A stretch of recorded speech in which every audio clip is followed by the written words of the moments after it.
ምዕራፍ 3 አራቱ የአሮን ወንዶች ልጆች። እግዚአብሔር በሲና ተራራ ላይ ሙሴን በተናገረበት ቀን የአሮንና የሙሴ ትውልድ ይህ ነበር። የአሮን ልጆች ስም ይህ ነው: በኵሩ ናዳብ፣ አብዮድ፣ አልዓዛር፣ ኢታምር። በክህነት ያገለግሉ ዘንድ የተቀቡና እጆቻቸውን የተቀደሱ የአሮን ልጆች ስም ይህ ነው: ናዳብና አብዮድ። በሲና ምድር በዛ ምድረ በዳ በእግዚአብሔር ፊት ከሌላ እሳት ጭረው አምጥተዋልና በእግዚአብሔር ፊት ሞቱ። ልጆቹም ልጆች አልነበራቸውም። አልዓዛርና ኢታምር ከአባታቸው ከአሮን ጋር በክህነት ያገለግሉ ነበር። የሌዋውያን ተግባር። እግዚአብሔር ሙሴን እንዲህ ብሎ ተናገረው: የሌዊን ነገድ አቅርበ ያገለግሉት ዘንድ በካህኑ በአሮን ፊት አቁማቸው። የድንኳኑን ሥራ ይሠሩ ዘንድ ሕጉንና የእስራኤልን ልጆች በምስክሩ ድንኳን ፊት ይጠብቁ። እንደ ድንኳኑ ሥራዎች ሁሉ የምስክሩን ድንኳን ዕቃና የእስራኤልን ልጆች ሕግ ይጠብቁ። ሌዋውያንንም ወደ ወንድም ወደ አሮን ወደ ልጆቹ ወደ ካህናቱ ታገባቸዋለ። ከእስራኤል ልጆች ተለይተው ለእኔ ሀብት ሆነው ተሰጥተዋልና። አሮንንና ልጆቹን በምስክሩ ድንኳን ፊት አቁማቸው። ክህነታቸውንም በመሠዊያውና በመጋረጃው ውስጥ ያለውን ሁሉ ይጠብቁ። ከሌላ ወገን የዳሰሰ ቢኖር ይገደል። እግዚአብሔር ሙሴን እንዲህ ብሎ ተናገረው: እነሆ እኔ በእስራኤል ልጆች ዘንድ መጀመሪያ በሚወለደው በበኵር ሁሉ ፋንታ ሌዋውያንን ከእስራኤል ልጆች መካከል ለይቼ ወስጃለሁ። በእነርሱ ፋንታ ሌዋውያን ለእኔ ይሁኑ፣ በኵር ሁሉ ለእኔ ነውና። በግብፅም ምድር በኵርን ሁሉ በመታው ቀን ከእስራኤል ዘንድ በኵርን ሁሉ ሰውንና እንስሳን ለእኔ ለይቻለሁ፣ ለእኔ ይሁኑ፣ እኔ እግዚአብሔር ነኝና። የሌዋውያን ቆጠራ። እግዚአብሔርም ሙሴን በሲና ምድረ በዳ እንዲህ ብሎ ተናገረው: የሌዊን ልጆች በየአባቶቻቸው ቤቶች በየወገናቸው ቁጥር ወንዱን ሁሉ ከ1 ወር ጀምሮ ከዚያም በላይ ያለውን ቁጠራቸው።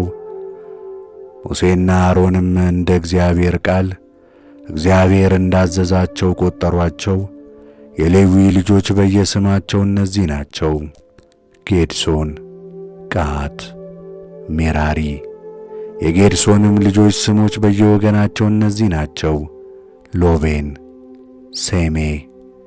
የቀዓትም ልጆች በየወገናቸው እምበረም፣ ይስዓር፣ ኬብሮን፣ አዛሄል።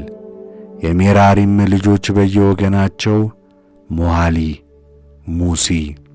የሌዋውያን ወገኖች በየአባቶቻቸው ቤቶች እነዚህ ናቸው: ለጌድሶን የሎቤን ወገን፣ የሴሜን ወገን የነበሩት የጌድሶን ወገኖች ደግሞ እነኚህ ናቸው።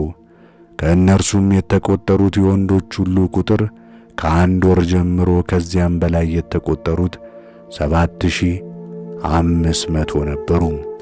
የጌድሶን ልጆች ከድንኳን በኋላ በባሕር በኩል ይሰፍራሉ። የጌድሶን አባቶች ቤት አለቃ የዳሄል ልጅ ኤሊሳፍ ይሆናል። የጌድሶን ልጆች በምስክሩ ድንኳን የሚጠብቁት ማደሪያውና ድንኳኑ፣ መደረቢያውም፣ የምስክሩ ድንኳን ደጃፍ መጋረጃ፣ የአደባባዩ መጋረጃ፣ በድንኳኑ አደባባይ በር ላይ መጋረጃና የቀረውም ሥራዋ ሁሉ ይሆናል። ለቀዓትም የእምበረም ወገን፣ የይስዓር ወገን፣ የኬብሮን ወገን፣ የአዛሄልም ወገን ነበሩ። የቀዓት ወገኖች እነዚህ ናቸው። ወንዶች ሁሉ እንደ ቁጥራቸው ከአንድ ወር ጀምሮ ከዚያ በላይ 8600 ነበሩ። መቅደሱንም ይጠብቁ ነበር። የቀዓት ልጆች ወገኖች በድንኳኑ አጠገብ በአዜብ በኩል ይሰፍራሉ። የቀዓት ወገኖች አባቶች ቤት አለቃ የአዛሄል ልጅ ኤሊሳፋ ይሆናል።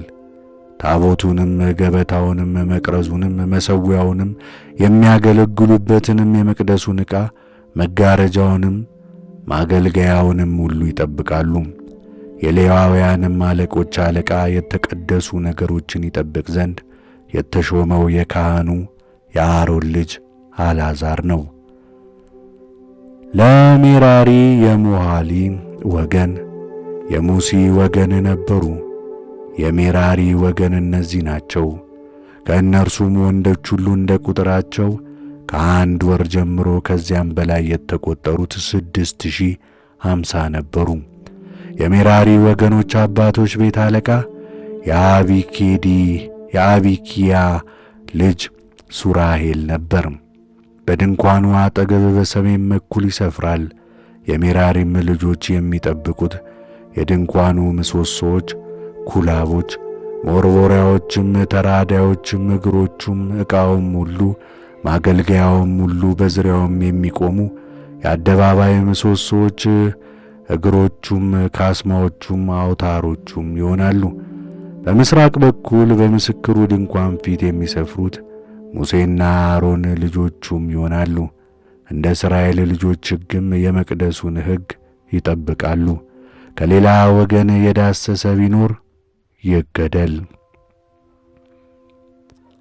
በእግዚአብሔር ትእዛዝ ሙሴና አሮን የቀጠሯቸው ከሌዋውያን ወንዶች ሁሉ ከአንድ ወር ጀምሮ ከዚያም በላይ በየወገናቸው የተቆጠሩት ሁሉ 22,000 ነበሩ።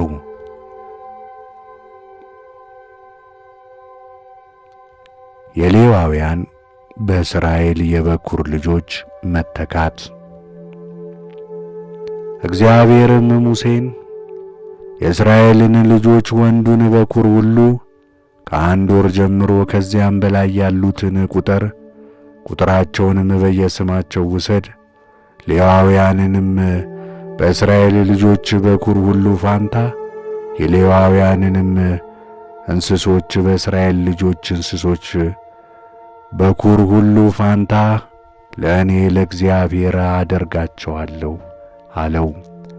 ሙሴም እግዚአብሔር እንዳዘዘው የእስራኤልን ልጆች በኩር ሁሉ ቆጠረ። ከእነርሱም የተቆጠሩ ወንዶች በኩሮች ሁሉ በየስማቸው ከአንድ ወር ጀምሮ ከዚያም በላይ 22,273 ነበሩ። እግዚአብሔርም ሙሴን እንዲህ ብሎ ተናገረው። ሌዋውያንን በእስራኤል ልጆች በኩር ሁሉ ፋንታ የሌዋውያንንም እንስሶች በእንስሶቻቸው ፋንታ ውሰድ። ሌዋውያንም ለእኔ ይሁኑ፣ እኔ እግዚአብሔር ነኝና። በሌዋውያን ላይ ከእስራኤል ልጆች በኩር ስለ ተረፉት ስለ 273 ቤዛ በየራሱ 5 ዲድርክም ውሰድ። እንደ መቅደሱ ዲድርክም ብዛት ትወስዳለህ። ዲድርክም 20 ቦሊ ነው። ስለ ተረፉትም የመቤዣውን ገንዘብ ለአሮን ለልጆቹ ትሰጣቸዋለህ። ሙሴም በሌዋውያን ከተቤዡት በላይ ከተረፉት ዘንድ የመቤዣውን ገንዘብ ወሰደ። ከእስራኤል ልጆች በኩሮች ገንዘቡን 365 ዲድርክም እንደ መቅደሱ ዲድርክም ሚዛን ወሰደ። እንደ እግዚአብሔር ቃል እግዚአብሔር ሙሴን እንዳዘዘው ሙሴ የመቤዣውን ገንዘብ ለአሮንና ለልጆቹ ሰጠ።